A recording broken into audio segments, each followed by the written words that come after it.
आगे बढ़ते हैं। ट्रंप फिलिस्तीनी लोगों को गाजा से शिफ्ट करना चाहते हैं। ट्रंप का कहना है कि वो कुछ अरब देशों के साथ मिलकर गाजा के लोगों को किसी और जगह पर बसाना चाहते हैं जहां वो शांति से रह सकें। हमास ने कहा वो कहीं नहीं जाएगा। गाजा में 15 महीने से इजरायल और हमास के बीच की लड़ाई से 23 लाख लोगों को विस्थापित होना पड़ा, जबकि लगभग 60% इमारतें तबाह हो गई हैं। इन्हें फिर से बनाने में कई दशक लग सकते हैं।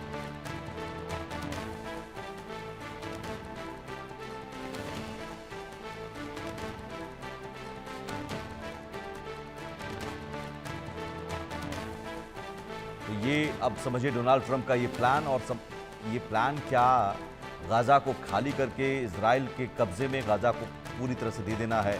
आशीष दीक्षित हमारे साथ जुड़े हुए हैं सहयोगी न्यूज रूम से। आशीष, पहले तो सीज फायर और सीज फायर के बाद जो बंधकों को रिहा करने का सिलसिला, और इस सिलसिले के बीच में ही ये शगुफा, ये प्लान क्या है फिर? देखिए, जिस तरीके से गाजा पर इजरायली अटैक हुआ, उसके बाद 60% इमारतें गिर गई या गिरा दी गई, तहस नहस हो गया। कुछ लोग बंकर में छुपे थे, कुछ लोग गाजा में जो समुद्र है लगा हुआ, समुद्र का इलाका जो है, वहां से भागकर अलग अलग जगह पर चले गए थे। आज एक तस्वीर बहुत ही मार्मिक वहां से आई कि समंदर के जरिए बीच पर हजारों लाखों लोग गाजा लौट रहे हैं। अब गाजा लौट तो रहे हैं, लेकिन एक नया फॉर्मूला, नया शगुफा ट्रंप ने छोड़ दिया, नेतन्याहू ने छोड़ दिया है कि इनको यहाँ से शिफ्ट करेंगे ताकि गाजा ठीक वैसा ही हो जाए जैसे वहां की सड़कें थी, कारें थी, और वहां पर तमाम वो सुख सुविधा के चीजें थी, उसी तरीके से, पुरानी तरीके से जाए। और एक ही नया फॉर्मूला दिया गया कि अरब देश जो है, चाहे वो मिस्र हो या इधर सऊदी अरब हो, जॉर्डन हो, इन देशों में हमास के जो, या कहें कि गाजा के जो लोग रहने वाले हैं, फिलिस्तीनी हैं, उनको वहां पर बसाया जाए और गाजा को फिर से रिस्ट्रक्चर्ड किया जाए। लेकिन इसमें बहुत बड़ा खतरा ये है कि सबसे मेन बात ये है कि नेतन्याहू के डर से, या कहें इजराइल के डर से, कोई भी मुल्क, चाहे वो जॉर्डन हो, चाहे वो मिस्र हो, मिस्र ने देखिए किस तरीके से रफा का बॉर्डर सील कर दिया था, जॉर्डन ने शरणार्थियों को अपने यहाँ नहीं लिया, सीरिया ने अपने यहाँ शरणार्थियों को नहीं लिया, सऊदी अरब ने अपने यहाँ शरणार्थियों को नहीं लिया, तमाम मुल्कों ने शरणार्थी जो गाजा के थे अपने यहाँ उन्होंने नहीं लिया।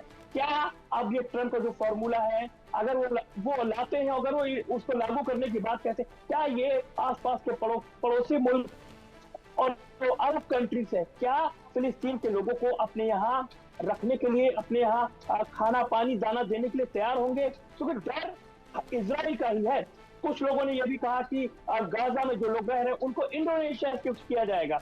इंडोनेशिया क्योंकि मुस्लिम कंट्री है, मकसद सिर्फ ये है कि गाजा में जो गाजा में फिलिस्तीनी, उनके अंदर जो गुबार भरा हुआ है, कहीं वो फिर से ना फूट जाए, कहीं वो जो टनल्स है वहां पर, कहीं उनके अंदर कहीं हथियार तो नहीं है, कहीं वो बदला लेने की कोई प्लानिंग तो ना कर बैठे आने वाले समय में। अभी नहीं, लेकिन हो सकता है 5 साल 8 साल बाद अपने आप को फिर से संगठित करें, इसलिए उनको वहां से हटाकर दूसरी जगह शिफ्ट करने की ये प्लानिंग है अभी।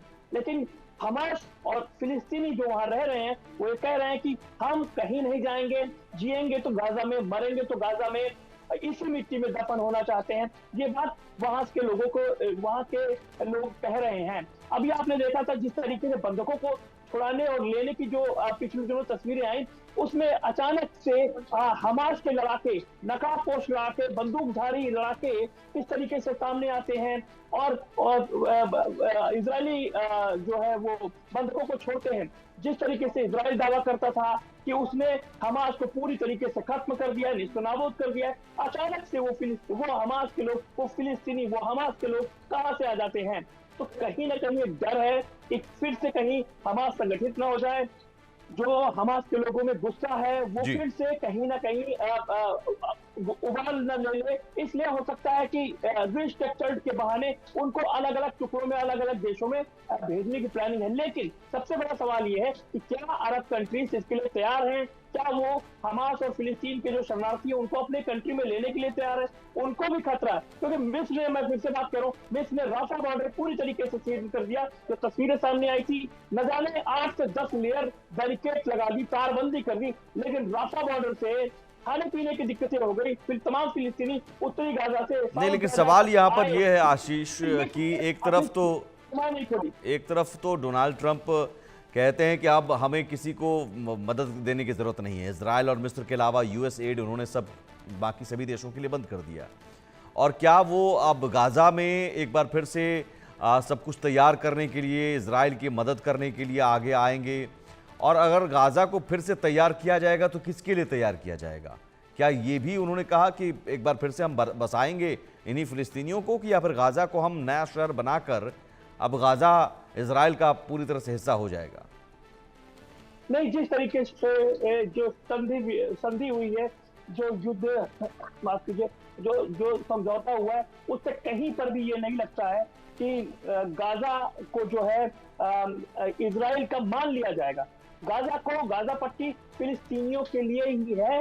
ये कहीं भी किसी भी समझौते में किसी भी जगह दस्तखत नहीं है। सवाल ये है अब कि जिस तरीके से कतर के पीएम ने मध्यस्थता करते हुए पूरी डील करवाई, सवाल ये है कि गाजा को चलाएगा कौन? क्योंकि 23 लाख शरणार्थी वापस आ रहे हैं, कुछ लोग बंकर में छुपे थे वो वापस आ रहे हैं, खाने पीने की दिक्कतें हैं, वहां का एडमिनिस्ट्रेशन संभालेगा कौन? क्या कतर के पीएम संभालेंगे, या कोई यूएन की वहां पे संस्था आएगी वो संभालेगी, या फिर इजराइल का ही कोई एक डिपार्टमेंट होगा जो बनाया जाएगा कि भाई इसको फिर से डेवलप किया जाएगा गाजा पट्टी को? ये तमाम सवाल अभी भी बाकी हैं। यूएन की कोई टीम आएगी, क्या होगा? क्या ट्रंप प्रशासन को कोई आदमी आएगा, दूत आएगा गाजा को फिर से डेवलप करने के लिए? ये तमाम सवाल अभी बाकी हैं। लेकिन मेन जो मुद्दा है कि फिलिस्तीनी कहें या कहें कि या कहें हमास के जो वहां लड़ाके हैं, वो अपनी मिट्टी को छोड़ने के लिए तैयार नहीं है। जिस तरीके से लाखों की भीड़ वापस आ रही है, कुछ समुद्र के रास्ते से आ रहे हैं, कुछ बंकर से बाहर निकल रहे हैं, वो ये लग रहा है कि नहीं, वो इस मूड में नहीं है, वो अपनी भूमि को छोड़ने के लिए। तो फिलिस्तीनी जिस तरीके से इजराइल अपने आप को बढ़ाता चला जा रहा है, कहते हैं ना कि वो पूरा यरूशलेम, वेस्ट बैंक और ये गाजा पट्टी, ये सब फिलिस्तीनियों का है। ऐसे में क्या गाजा पट्टी वो छोड़ देंगे? मुझे नहीं लगता कि ये होने वाला है। बिल्कुल, बहुत शुक्रिया आशीष तमाम जानकारी के लिए। फिलहाल तो सीज फायर की स्थिति है और उसमें बंधकों की रिहाई का सिलसिला, लेकिन ये कहीं ना कहीं ये खबर बता रही है कि इजराइल को डर है कि एक बार फिर से गाजा में साजिश को अंजाम देने की कोशिश हो सकती है, इजराइल के खिलाफ अटैक की प्लानिंग हो सकती है, हमास खुद को संगठित कर सकता है और यही डर इस प्लान के पीछे की वजह है।